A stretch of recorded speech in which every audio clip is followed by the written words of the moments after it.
Tervist! Selline väga vahva õpilase küsimus. Et millal, kas ja miks?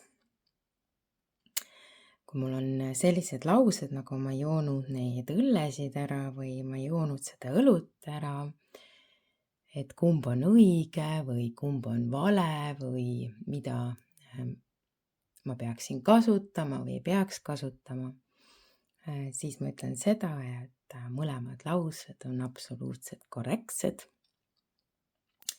Kui ma nüüd tahan vaadata natukene täpsemalt ja mind huvitab väga see grammatika ja tahan teada, et miks nii või miks naa, siis ma proovin kuidagi seda seletada. Ja kui sa ütled, et õigemini vaatame kõigepealt seda sõna elu.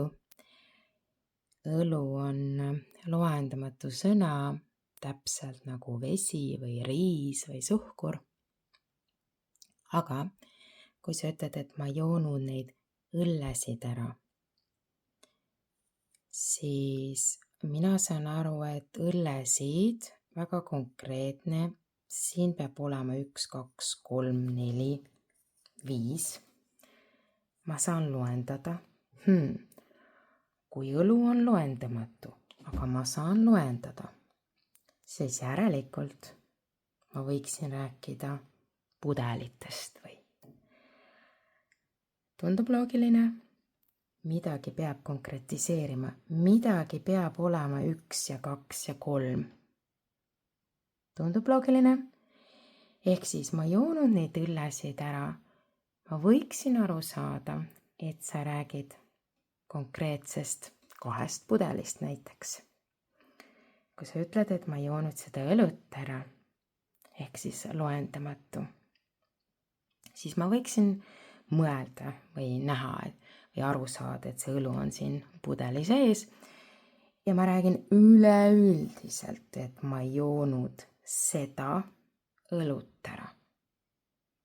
Ehk siis see pudelite arv, see kogus ei ole üldse oluline, vaid üleüldiselt faktina, et ma ei joonud seda õlut ära. See on ikka alles. Ehk, kas vaatame korra veel? Kui ma ei joonud neid õllesid ära ja külmkapis oli enne 2 pudelit õlut, siis nüüd on ka need 2 pudelit õlut seal külmkapis. Kui ma ei joonud seda õlut ära, siis üldse ei ole oluline, mitmest pudelist me räägime ja kas me üldse räägime mingisugustest tassidest, liitritest, mitte midagi. Ehk siis see õlu, mis osteti, kogus pole oluline, on alles, sest ma ei ole seda joonud. Kas tundub loogiline?